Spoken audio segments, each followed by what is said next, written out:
നമസ്കാരം.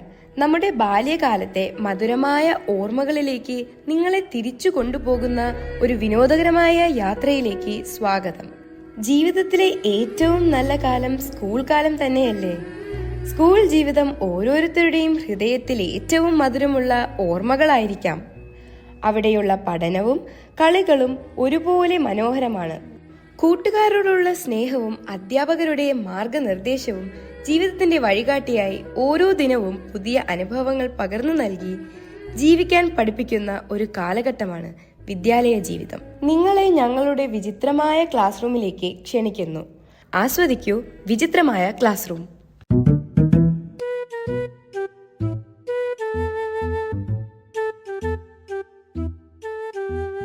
എടി, നീ അറിഞ്ഞോ നമ്മുടെ ക്ലാസ്സിലെ ബിസിനസ് ഐക്കോൺ ആയിരുന്നു. അവൾ പുതിയ സ്റ്റാർട്ടപ്പ് തുടങ്ങി. Hey guys, I am coming with some അമ്പഴങ്ങ. എടി, ഞാൻ പറഞ്ഞ ചാമ്പക്ക നീ കൊണ്ടുവന്നോ? സോറി ഡി, ഇപ്പോൾ ചാമ്പയ്ക്കയുടെ സീസൺ കഴിഞ്ഞു. ഞാൻ അമ്പഴങ്ങ കൊണ്ടുവന്നിട്ടുണ്ട്. ഒന്നിന് 3 രൂപയാണ്. എന്റെ പൊന്നോ, ഞങ്ങൾക്ക് വേണ്ട.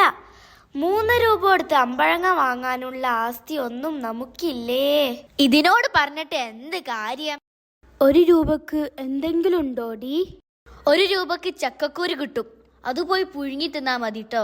ക്ലാസ്സിലെ കച്ചവടമൊക്കെ നിരോധിച്ചു. ഞാൻ ടീച്ചറോട് പറയും. അയ്യോ എന്റെ പൊന്നു കിരണേ, എന്നെ ചതിക്കല്ലേ. തൽക്കാലത്തിന് ഈ അമ്പഴങ്ങ പിടി. ടീച്ചറോട് പറയല്ലേടാ. ഞങ്ങൾ പറഞ്ഞാൽ ടീച്ചർ കേൾക്കും. ചതിക്കല്ലടാ. ഇവന്മാരെ വാതുറക്കാതെ ഞാൻ നോക്കിക്കോളാം. നീ എന്റെ പങ്ക് എനിക്ക് തന്നാ മതി. ഓ തന്നോളാം. ഓ പിന്നെ ഞാനൊന്നും തരാൻ പോണില്ല. ഡാ അളിയന്മാരെ, എന്റെ വീട്ടിൽ പുതിയ നായ്ക്കുട്ടിയെ വാങ്ങി. നീ എന്റെ വീട്ടിലോട്ട് വായോ. ഡാ, നായ്ക്കുട്ടി കടിക്കുമോ? അതറിയാൻ വേണ്ടിയാ നിങ്ങളെ വീട്ടിലോട്ട് വിളിച്ചത്. എങ്ങനെയുണ്ട് എന്റെ ഐഡിയ? നീ ചളി പറയാതെ പോയിരുന്ന് പഠിക്ക്. ഇക്കൊല്ലം തോറ്റാ 7ാം ക്ലാസ് 2ാം വർഷം ഇരിക്കേണ്ടി വരും. എന്നാലും എന്റെ ചേച്ചിയെക്കാളും ഭേദമാ. അതെന്താടാ?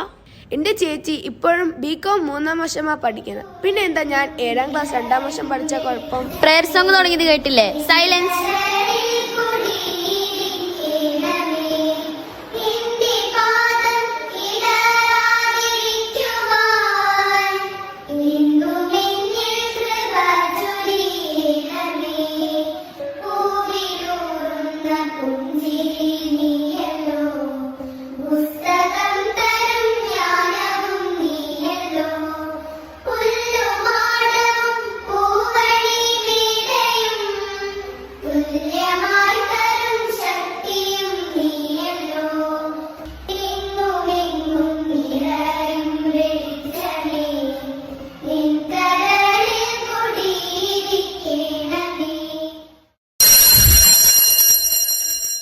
ദേ, ഞാൻ ഇപ്പൊ സ്റ്റാഫ് റൂം പോയിട്ട് വരാം. എല്ലാരും മിണ്ടാണ്ടിരിക്കണം. നീ എവിടെയാ വെക്കേഷനിൽ പോയത്? ഞാൻ വയനാട്ടിലാ പോയത്. നീ എവിടെയാ പോയത്? ഞാൻ മൂന്നാറിൽ പോവാനാ തീരുമാനിച്ചത്. അപ്പോഴാണ് എനിക്ക് പനി വന്നത്. ഷോ, അത് കഷ്ടായല്ലോ. ഡി, നമുക്ക് അമ്പഴങ്ങ കഴിക്കാം. Okay D. ദേ അവരവിടെ അമ്പഴങ്ങ കഴിക്കുന്നു. ആടാ, നമുക്ക് പോയി എടുത്താലോ? അയ്യോ, ടീച്ചർ ഓണപരീക്ഷ പേപ്പർ ആയിട്ട് വരുന്നു. അയ്യോ, നിനക്ക് പേടിയൊന്നും ഇല്ലേ? എനിക്ക് പേടിയില്ല. ഞാൻ നല്ല വൃത്തിയായിട്ട് എക്സാം എഴുതിയിട്ടുണ്ട്. അതെ അതെ, അവൾ പേപ്പറിൽ ഒന്നും എഴുതാതെ നല്ല വൃത്തിയോടെ ടീച്ചറിന് പേപ്പർ കൊടുത്തത്. ഡാളിയ, നീ വല്ലതും എഴുതിയ പരീക്ഷക്ക്? ആടാ, ഞാൻ എഴുതി. എങ്ങനെയെങ്കിലും ജയിക്കാൻ സഹായിക്കണേന്ന് ടീച്ചറോട് പറഞ്ഞിട്ടുണ്ട്. ടീച്ചർ എന്റെ പ്രാർത്ഥന കേൾക്കാതിരിക്കില്ല. Good morning. അയ്യോ, എന്റെ ചെവിക്കല്ല് പൊട്ടുന്നു. Silence please. എങ്ങനെയുണ്ടായിരുന്നു ഓണമൊക്കെ? എല്ലാരും ആഘോഷിച്ചോ? ആ ടീച്ചറെ, ഞങ്ങള് പൂക്കളൊക്കെ ഇട്ട് സദ്യ കഴിച്ച് അടിപൊളിയായിരുന്നു ഓണം. ആഘോഷങ്ങളൊക്കെ അവിടെ നിക്കട്ടെ, നമുക്ക് ക്ലാസ്സിൽ ആഘോഷിക്കാനുള്ള വകയുണ്ട്. ഞാൻ പേപ്പർ തരാൻ പോവാണ്.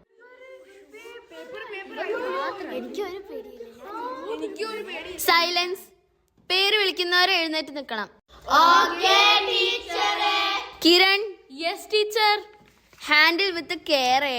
മുട്ടയാണ്, താഴെ വീണ പൊട്ടും.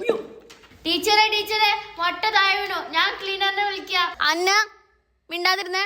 ഞാൻ നന്നായിട്ട് എഴുതിയതാണല്ലോ ടീച്ചറെ. 3 കാര്യങ്ങൾ മാത്രം നീ നന്നായിട്ട് എഴുതിയിട്ടുണ്ട്. അപ്പൊ അതിനുള്ള മാർക്കെങ്കിലും തായോ ടീച്ചറെ? ഒന്ന് നിന്റെ പേര്, പിന്നെ നിന്റെ ക്ലാസ്, പിന്നെ റോൾ നമ്പർ. ബാക്കി എല്ലാം പൊട്ടത്തെറ്റായിരുന്നു. പോയിരിക്ക്. മിസ്സേ, മേ ഐ കം ഇൻ? ദേ നമ്മളെ ക്ലാസ്സിൽ മാവേലി വരുന്നു. ഒന്ന് മിണ്ടാണ്ടിരിക്കും കുട്ടികളെ. വരുണിന്ന് നേരത്തെ ആണല്ലോ. അതില്ല ടീച്ചറെ, എന്റെ വീട്ടിന്റെ അടുത്തായിട്ട് ഒരു അപകടം പറ്റി, അതുകൊണ്ടാണ് ഞാൻ ലേറ്റ് ആയത്. സോറി.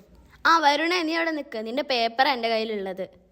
എല്ലാവരും വരുണിനെ കണ്ടു പഠിക്കണം. അവനിപ്പോ പുരോഗതിയുടെ പാതയിലാണ്. സൈലൻസ്. കഴിഞ്ഞ തവണ അവന് 0 ആയിരുന്നെങ്കിൽ ഇത്തവണ അവന് 1 മാർക്ക് കിട്ടിയിട്ടുണ്ട്. അയ്യോ ടീച്ചറെ, ഞാൻ നല്ലപോലെ എഴുതിയതാണല്ലോ ടീച്ചറെ. ആഹ്ലാദകുമാർ. Yes miss. നിനക്ക് ആഹ്ലാദിക്കാനുള്ള വകയുണ്ട്. പാസ്സായോ? ഇല്ല, നിനക്ക് 1/2 മാർക്ക് കിട്ടിയിട്ടുണ്ട്. 1/2 മാർക്കിന്റെ 1/2 മാർക്ക് ഉള്ളത് കൊണ്ട് ഓണം പോലെ. അത് നീ പഠിച്ചു വാങ്ങിയതാണെന്ന് വിചാരിക്കണ്ട. നീ എഴുതിയ പേനയുടെ മഷിയുടെ വിലയാണെന്ന് കരുതിയാ മതി. നല്ല പേനയല്ല മിസ്സേ. ഞാൻ പൈസ തരാം, എനിക്ക് ആ പേന തരുമോ? അടുത്തത് കെവിൻ. നിനക്ക് 50-ൽ 49. 50-ൽ 49 മാർക്കോ? ഞാൻ 50-ൽ 50 മാർക്കിനുള്ള എഴുതിയതാണല്ലോ ടീച്ചറെ. പിന്നെന്താ എന്റെ 1 മാർക്ക് കട്ട് ചെയ്തത്? എന്റെ 1 മാർക്ക് ടീച്ചറെ, എന്റെ 1 മാർക്ക്. സാരമില്ല മോനെ, നമുക്ക് അടുത്ത തവണ 50-ൽ 50 വാങ്ങാം. അന്ന, നിനക്ക് 1.5 മാർക്ക്. 1.5 മാർക്കോ? അങ്ങനെ വരാൻ വഴിയില്ലാലോ. വഴിയുണ്ടല്ലോ, പോയിരിക്കെ. അടുത്തത് ആമിന. യെസ് മിസ്, ഞാൻ ജയിച്ചോ? ഇല്ല, നിനക്ക് 1.5 മാർക്ക്. ടീച്ചറെ, അതാണ് കൂട്ടായ്മയുടെ വിജയം. സൈലൻസ്. അഞ്ജന. Yes miss. നിനക്ക് 50-ൽ 45. അഞ്ജനക്ക് 45 മാർക്കോ? നീ അഞ്ജനല്ലടി, വഞ്ചനയാണ്. നീയല്ലേ പറഞ്ഞ നീ ഒന്നും എഴുതിയില്ല, നീ ഒന്നും വായിച്ചിട്ടില്ല.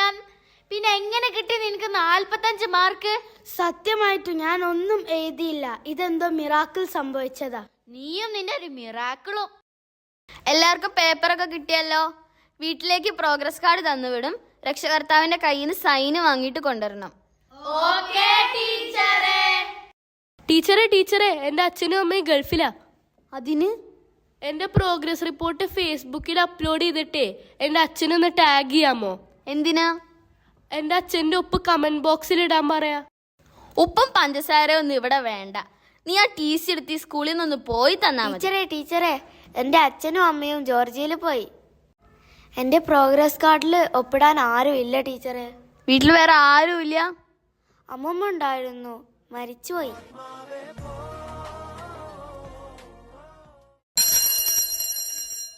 ബ്രേക്ക് ടൈം ആയി.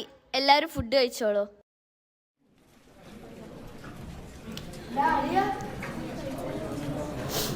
ഹായ്, നല്ല ഉണ്ണിയപ്പത്തിന്റെ മണം.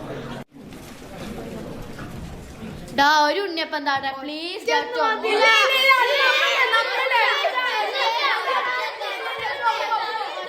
എന്താണ് നടക്കണേ? സൈലൻസ്. നിനക്ക് അറിഞ്ഞൂടെ ഫുഡിനെ റെസ്പെക്ട് ചെയ്യണമെന്ന്? വലിയോരെ ഫുഡിനെ എല്ലാം റെസ്പെക്ട് ചെയ്യണം. Sharing is caring. അത് സത്യമാണ്. പക്ഷെ ഫുഡിന് വേണ്ടി തല്ലുകൂടാൻ പാടില്ല. ഓക്കെ? ഇനി എന്റെ എല്ലാ മക്കളും നല്ല കുട്ടികളായിരിക്കും.